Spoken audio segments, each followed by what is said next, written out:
Hello, welcome to this video. So today I would like to show you how to get Shopify for 3 months for only $1 per month. So first you go to the website bit.ly/Shopify $1.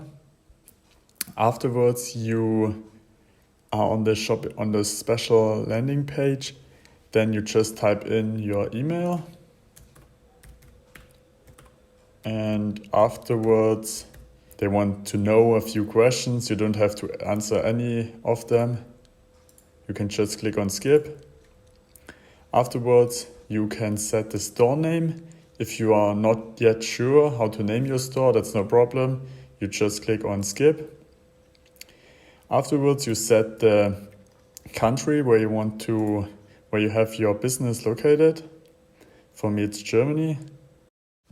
Then Shopify wants you to create an account. Here you click on continue with email and type in your password and click on create Shopify ID, and then your shop will be created and the step is done.